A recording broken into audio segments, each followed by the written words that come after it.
내가 가장 아끼는 것, 물건이 될 수도 있고 사람이 될 수도 있고 다 누구나 꼭 붙잡고 싶은 것들이 있습니다. 그러나 이것을 내려놓을 수 있어야 된다는 겁니다. 여러분, 디모데전서 6장 7절에 이런 말씀이 나옵니다. 우리가 세상에 아무것도 가지고 온 것이 없으며 또한 아무것도 가지고 가지 못합니다. 여러분, 응답이 되십니까? 이해가 되십니까? 우리는 빈손으로 왔습니다. 기저귀 반차고 나왔어요. 갈 때도 그냥 갑니다. 수일 보면 주머니가 없나지 않습니까? 아무리 발걸음질도 가지고 갈 수 없고 또 가지고 가는 거 하겠습니까? 내려놓을 줄 알아야 되는 거죠. 우리가 먹을 수 있는 것 하루 세 끼 플러스 알파는 겁니다. 우리가 가질 수 있는 것, 내 손에 줄 수 있는 것 하루가 있다. 그걸 다 압니다. 그럼에도 불구하고 왜 우리 이렇게 발걸음쳐야 되는지 모릅니다. 내가 눈으로 지금 볼 수 있는 것, 내가 소유할 수 있는 것이 행복의 전부라고 생각합니다. 그러나 여러분 아시는 바와 같이 그것으로 나를 행복하게 해줄 수는 없습니다. 나를 다 만족시켜줄 수는 없다는 거예요. 내가 아무리 많이 먹고 아무리 많이 가지고 있고 아무리 큰 권력을 가지고 있더라도 내 성취감을 다 만족시킬 수는 없다는 것입니다. 그래서 우리는 좁은 문으로 들어가고 좁은 길로 가기 위해서는 내가 소중하게, 가장 소중하게 여기는 것을 버릴 수 있어야 된다는 겁니다. 셋째로, 좁은 길로 들어가기 위해서는 핍박과 오해를 각오해야 한다는 것을 성경은 우리에게 줍니다. 그러면 참 크리스찬이란 참이라는 것입니다. 참 크리스찬이란 세상의 핍박과 오해를 능히 감수해야 한다고 성경은 얘기합니다. 요한복음 15장 18절을 보면 예수님께서 이렇게 말씀하십니다. 세상이 너희를 미워하면 너희보다 먼저 나를 미워하는 줄로 알라. 여러분 이해가 되십니까? 그리스도인들은 때때로 그 행실과 그 삶과 또 귀한 말씀을 통해서 세상에서 선한 사람들로부터 사랑받고 칭찬받을 수도 있습니다. 그러나 오히려 내가 그리스도인이라는 것 때문에 세상 사람들에게 조롱받을 수도 있고 핍박받을 수도 있습니다. 너희들이 거룩하면 얼마나 거룩하냐? 너희들이 과연 천국에 간다고 하는데 천국이 과연 있느냐? 나는 믿지 않는다. 이런 핍박과 조롱을 동시에 받을 수도 있다는 것입니다.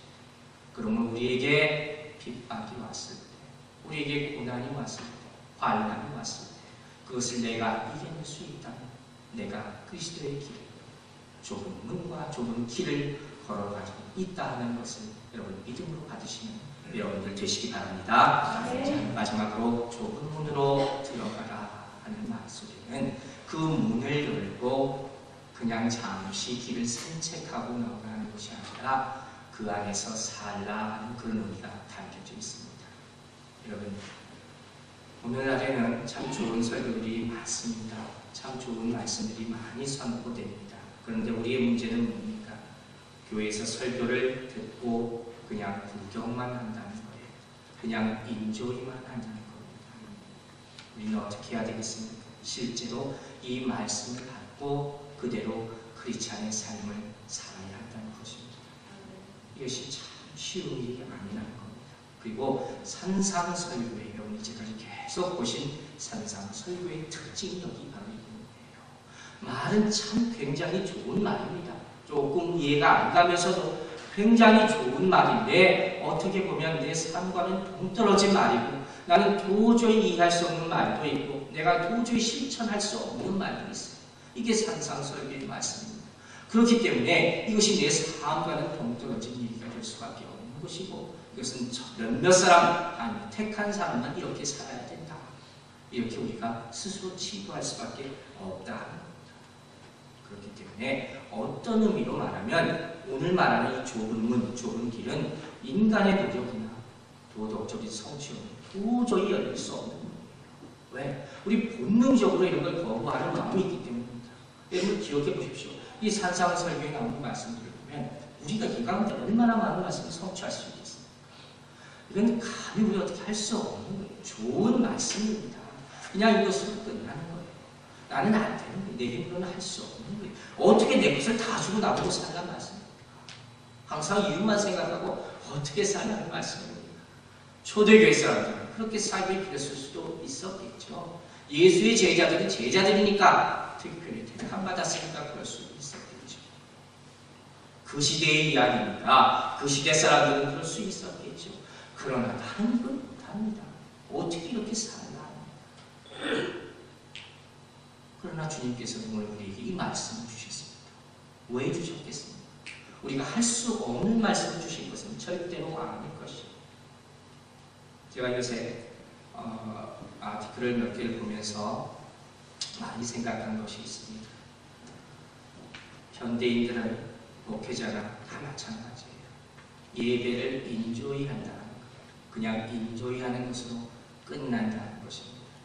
잘 짜여진, 아주 잘 준비되고 잘 오르가나이즈된 예배, 보기에 아름답고 듣기에 좋고 그런 찬양, 그리고 잘 준비된 음식과 교제, 이것이 신앙생활의 전부인 줄 생각한다는 거예요. 그러나 절대로 그게 신앙생활의 전부가 아니라는 것을 생각해야 된다는 겁니다. 여러분들, 왜 산상수훈의 말씀을 주님께서 우리에게 주셨겠습니까? 그런데 왜 우리가 이렇게 이것을 회피하려고 하겠습니까? 왜 어렵게 생각하겠습니까? 앞서도 말했듯이 우리가 불가능하다고 생각하기 때문이에요. 그래서 필요한 것이 있습니다. 이게 뭐겠습니까? 바로 성령의 역사십니다. 우리가 못하니까 성령을 주셨잖아요. 똑같은 거예요. 내 힘으로 내 마음은 도저히 할 수 없어요. 성령님께 구하라는 거예요. 성령님, 내가 이거 못합니다. 아시지 않습니다. 도와주세요. 나의 인도자가 되어주세요. 나를 성령님께서 완전히 지배해 주세요. 그래서 이 말씀대로, 이 말씀이 정말로 살아있는 말씀이 될 수 있도록 그렇게 행하게 해주세요. 이렇게 구하라는 거예요. 여러분, 오늘부터 이 시간부터 더 많이 구하시는 여러분들 되시기 바랍니다. 이 좁은 길을 가기 위해서 성령님께 의지하시고 그 음성대로 행할 수 있는 여러분들과 저가 되기를 주님의 이름으로 축원합니다. 여러분이 그 좁은 내 유래를 아십니까? 대개 좀 설교할 때 백그라운드나 이런 것들을 앞서서 설교를 한다만, 오늘은 마지막에 제가 잠시 말씀을 드리려고 합니다. 좁은 문의 유래입니다. 당시 예루살렘 성문을 보면 예루살렘에 들어가는 성문을 말합니다. 들어가고 나가는 큰 문이 있지 않겠습니까? 그런데 아침에 열리면 저녁에 그냥 닫혔다는 거예요. 근데 문제는 뭐냐? 이렇게 되면 먼 곳에서 예루살렘을 찾아오는 사람들은 저녁 때가 되면 예루살렘 성안으로 들어갈 수가 없어요. 문이 닫혀버리거든요. 그래서 이 사람들이 생각해낸 게 아까 뭐냐면 옆에 조그만 문을 하나 만들어놨습니다. 큰 문은 열릴 수가 없고 조그만 문을 만들어서 그곳으로 드나들게 했다는 겁니다. 근데 그 문이 얼마나 작았냐면, 얼마나 작았더니 사람들이 그래서 바늘구멍처럼 작다 이렇게 얘기를 했다는 거예요. 그 비유가 바로 이것입니다. 이 문이 그렇다면 어느 정도 작아야 말을 타고 들어갈 수가 없을 정도로 작아요. 또 짐을 지고 간 자도 도저히 그 문을 통과할 수 없었어요. 그 정도로 조그만 문이 옆에 있는 좁은 문이었다. 그렇다면 어떻게 하면 그 문으로 들어갈 수 있느냐? 성인이 고개를 완전히 허리를 수그려야지 겨우 들어갈 수 있는, 이게 바로 그 문이었다. 여러분, 무슨 의미인지 아시겠습니까? 내가 가진 모든 짐을 다 내려놓는 사람, 머리를 수그리는 겸손함을 가지고 있는 사람, 천국 안으로 들어가고야 말겠다는 의지만 가지고 있는 사람은 비로소 이 문을 통과할 수 있다는 것입니다.